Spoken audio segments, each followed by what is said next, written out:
기존에 라섹을 했던 분들이 보이는데 보이지 않는다라고 표현을 쓰는 분들이 있어요. 퍼스널라이즈라는 방식으로 조금 더 추가적인 교정을 하는 거죠.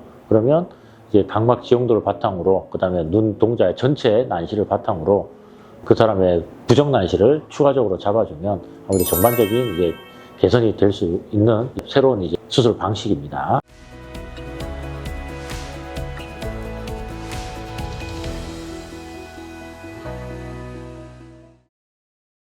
시력 교정 수술은 이제 아실라섹, 렌즈 삽입술 이런 수술들을 하게 됩니다.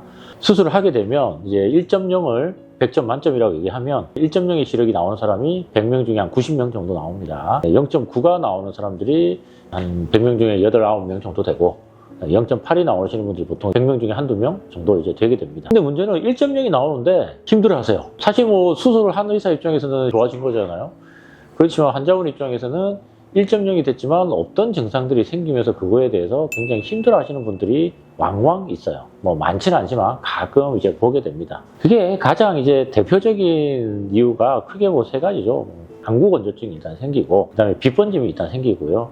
그 다음에 기본적으로 이제 전반적으로 좀 뿌옇게 보이는 게 대비 감도가 이제 떨어지는 현상들이 좀 생겨서 그런 경우들이 대부분입니다. 1년에 뭐 라실라섹의 케이스가 한 1,500명에서 2,000명 정도 수술하는 것 같은데 1,000명에서 많아야 2명? 그 정도 수준으로 이제 보입니다. 그래서 걱정할 문제는 아니지만 그분들이 이런 문제로 이제 처음에 불편해합니다. 하지만 불편감들은 3개월 지나면 거의 없어지는 경우가 많아요. 이제 통계로 얘기를 해보면 한 달째 안구 건조증을 호소하는 분이 한 50% 정도 됩니다. 안구 건조증 때문에 불편함을 호소하시는 분이 거의 50% 정도 돼요. 3개월이 지나면 한 20% 정도로 줄어듭니다. 물론 최종적으로 남는 사람들도 꽤 있는데 어쨌든 자연이 이만큼 좋아지고 있어요. 빗번님도 첫 한 달째는 한 24% 정도에서 이제 호소를 하세요. 근데 이게 3개월 지나면 한 10% 정도로 줄어듭니다. 대비감도 저하는 더 적어요. 한 10%에서 한 5% 정도까지 줄어듭니다.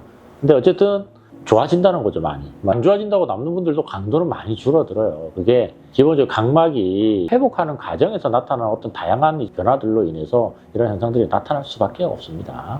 당연히 영구적으로도 이게 불편하신 분들이 있어요. 저도요, 수술하고 지금 10년 정도 된 것 같은데 아직도 안구 건조증이 굉장히 심해요. 저도 아침에 전날 술 먹고 눈 뜨면요 죽을 만큼 아파요. 눈이 찢어지는 통증을 지금도 느낍니다. 한 1년이 지났을 때 안구 건조증으로 불편함을 얘기하시는 분들의 비율은 그래도 한 10% 정도 이제 남는 것 같고요. 빛번짐도 한 3% 정도 되는 것 같습니다. 그 다음에 대비감도 저하로 이제 뭔가 뿌옇다, 약간 보이긴 잘 보이는데 뭔가 좀 침침하다, 약간 흔들려 보인다 등등 이런 증상을 얘기하시는 분들도 100명 중에 1명 정도 이런 증상을 얘기하시는 분들이 있습니다. 결국은 이런 증상들은 뭐 최종적으로 남을 수밖에 없고 이런 증상들 다 합하면 어쨌든 100명 중에 한 10명 좀 넘는 사람들은 어쨌든 영구적으로 좀 불편함을 느끼기는 하거든요. 그래서 제가 환자분들한테 근데 그런 얘기는 해요. 수술이라는 거는 좋은 게 나쁜 것보다 크면 하는 거다. 그걸 이해를 하시는 분들은 100명 중에 그 10명 환자분들도 불편함을 그렇게 크게 얘기하지는 않아요. 왜냐면 어쨌든 좋아졌거든요. 안경을 끼고 있을 때 그 불편함보다는 빛번짐, 안구 건조증이 대비감도 저하의 이 불편감이 그래도 훨씬 적어요. 하지만 100명 중에 1명 정도는 시력이 1.0인데 수술 괜히 했어요 라고 하는 사람들이 분명히 있습니다.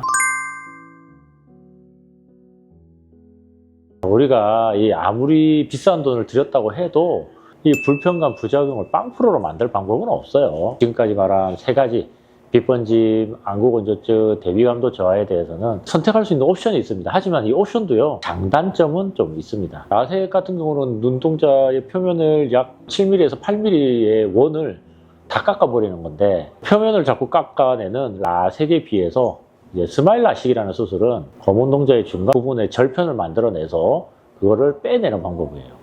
렌티큘이라고 하는데 그런 조직을, 중간 조직을 만들어내서 빼내는 방법인데 표면을 절개하는 건 2mm에서 3mm거든요. 그래서 원래 안구 건조증이 있다고 하시는 분들은 스마일 라식이 좀 더 대안이 되지 않을까 생각을 합니다. 물론 스마일 라식은 라섹에 비해서 할 수 있는 범위가 너무 좁아져서 사람이 좀 제한이 되어 있어요. 이래서 못하고 저래서 못하고 하는 등등의 이런 얘기들이 많습니다. 그건 제가 다른 편에서 이미 뭐 스마일 라식을 못하는 분들에 대한 얘기를 아마 했을 거예요.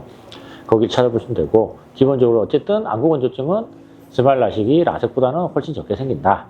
반대로 이 스마일 라식은요, 대비감도 저하를 크게 막아주지 못해요. 라섹이랑 별 차이가 사실 없습니다. 일반 라섹이랑은.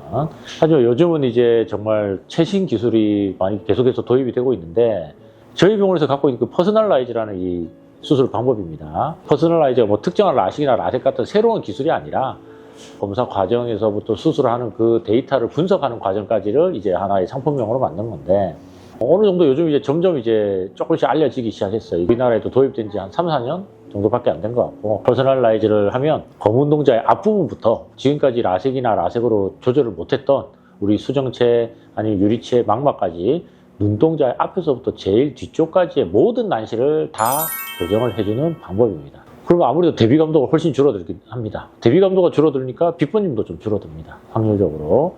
근데 이제 보이는 거에 대한 걱정이 있으신 분들은 그래서 이쪽에 이제 관심을 두시는 게 또 하나의 방법일 것 같아요. 퍼스널라이즈는 단순히 대비 감도를 줄여주는 그런 역할만 하는 게 아니라 기존에 라섹을 했던 분들이 대비 감도가 떨어지면서 보이는데 보이지 않는다라고 표현을 쓰는 분들이 있어요. 기존에 반영을 못했던 분들을 이제 퍼스널라이즈라는 방식으로 조금 더 추가적인 교정을 하는 거죠. 그러면 이제 각막 지용도를 바탕으로, 그 다음에 눈동자의 전체 난시를 바탕으로 그 사람의 부정 난시를 추가적으로 잡아주면 아무래도 전반적인 이제 개선이 될 수 있는 새로운 이제 수술 방식입니다. 사실 이 수술법은요, 대부분의 병원들이 가장 최고가의 비용을 받고 있어요.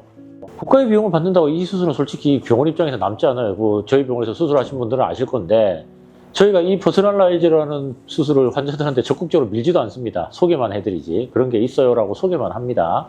그래서 소개만 하는 이유가, 당연히 환자분들의 이제 선택권을 넓혀야 되니까 저희도 다 장비와 검사 기계들 다 세팅이 다 돼 있는 것도 있고, 하지만 이 검사를 하는 데만 시간이 한참 걸려요. 그리고 수술을 하기 전에도 수술 과정에 대한 분석과 전략을 짜는데 또 의사가 직접 또 관여를 해야 돼요.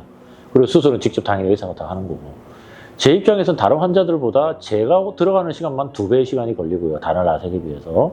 저희 검사실 입장에서는 한 4배 이상의 시간이 추가적으로 들어가게 됩니다.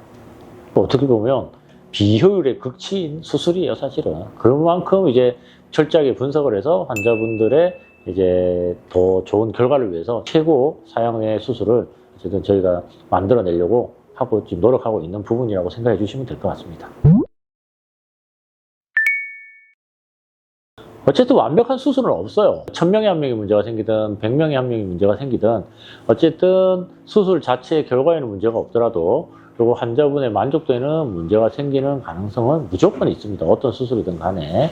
그래서 최선을 다하고 있다고 좀 알려드리고 싶고요. 이 분들의 삶의 만족도까지 저희는 고려하는 수술을 지향하고 있습니다. 밝음 나눔학과 김영진 원장입니다. 감사합니다.